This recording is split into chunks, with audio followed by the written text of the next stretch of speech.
Welcome to F1 the movie.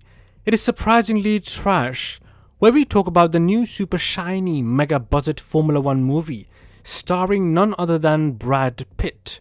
Yes, that's Brad Pitt. The same dude from Fight Club is now hopping into a Formula 1 car like he's still in his prime, dodging cars, defying gravity, and giving us drama. And honestly, it is kind of amazing and kind of a mess. Let me walk you through it.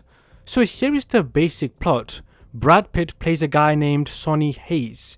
He used to be a big deal in Formula 1 back in the 90s, but a nasty crash put him out of the game.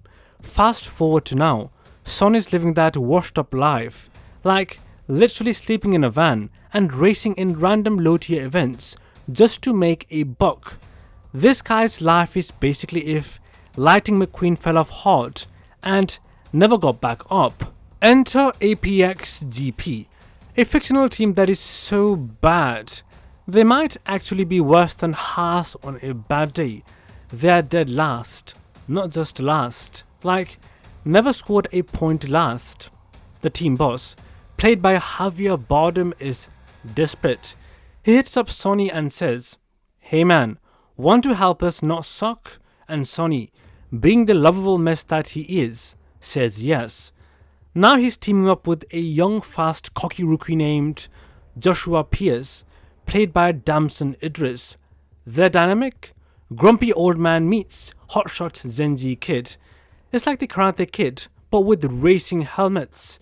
They hate each other at first, obviously, but then they learn to trust each other because Hollywood. The movie really wants to be inspiring, like age doesn't matter, redemption is possible, teamwork makes the dream work. You know, all that stuff you've seen before, except here, it's served with carbon fiber and champagne. And so, there is nothing wrong with a little inspiration, but it has to feel earned. Here, it just kind of feels glued on. Now let's talk the visuals. Holy moly. The trailer alone is like eye candy for car fans. They used actual Formula 1 tracks like Spa, Silverstone, Vegas and Monza, real races, real drivers. They shot scenes during actual Grand Prix weekends. That is bonkers. And they used these cool little cameras on the cars, so it feels like you're actually literally sitting inside the cockpit. The cinematography is absolutely nuts. You see the steering wheel twitch with every corner, the tires vibrate, the engines scream. It is gorgeous. If you love fast cars and loud noises, your eyes will be crying tears of joy. This might be the best looking racing film ever made. Even casual fans are going to be like, damn, this looks cool. But that's kind of all it is, just pretty. The story? Weak, basic, boring even. They didn't do anything new, no surprises, no twists. Just your standard washed up guy gets one more chance at a glory and somehow manages to teach a kid how to believe in himself. And oh yes, Brad Pitt's character is like 60 with a 0. He's racing against 20-year-olds and winning.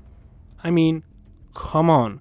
I can't even open a peanut butter jar without pulling a muscle. And this guy's out there overtaking Max Verstappen like his Sunday brunch. There are so many crashes, like way more than in a real F1 season. Cars flying, tires bouncing, wings snapping. I get it.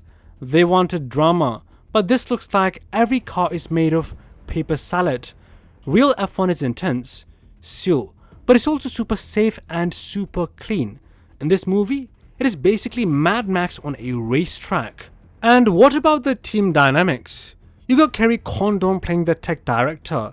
She's smart, she's tough, and she doesn't take any of Brad Pitt's nonsense. They kind of flirt, kind of don't. It's that classic will they, won't they thing, except you kind of hope they won't, because it feels forced. Now let's not forget the music.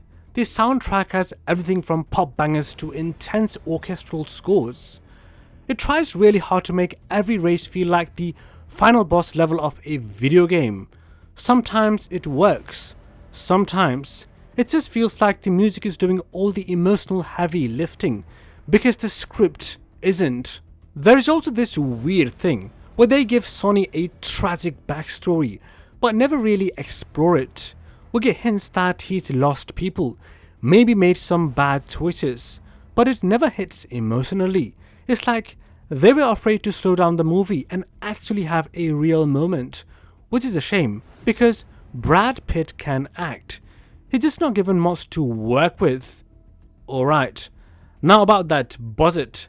This movie cost $300 million. $300 million. That's enough to run an actual F1 team for like 5 years. And they spent it all on Brad Pitt, camera gear, and maybe a few explosions. Apple and Warner Bros. Are hoping it'll make that money back. But honestly, it is a big gamble. They need like $600 million just to break even. Early predictions say it might do well. IMAX tickets are selling fast and F1 is trending worldwide. Plus, the hype from Netflix Drive to Survive has got more people into F1 than ever before. But if this flops, it's going to be one of those big embarrassing flops that people laugh about for years. So what are the critics saying? Well, it is mixed.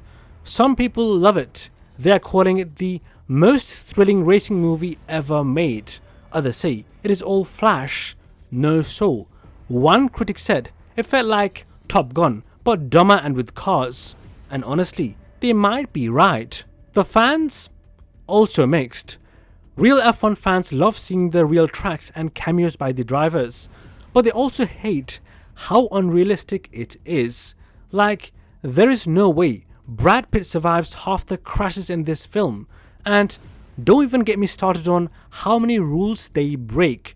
Red flags, track limits, pit stop strategy. Nah, who cares? Let's just crash into everything and then call it racing.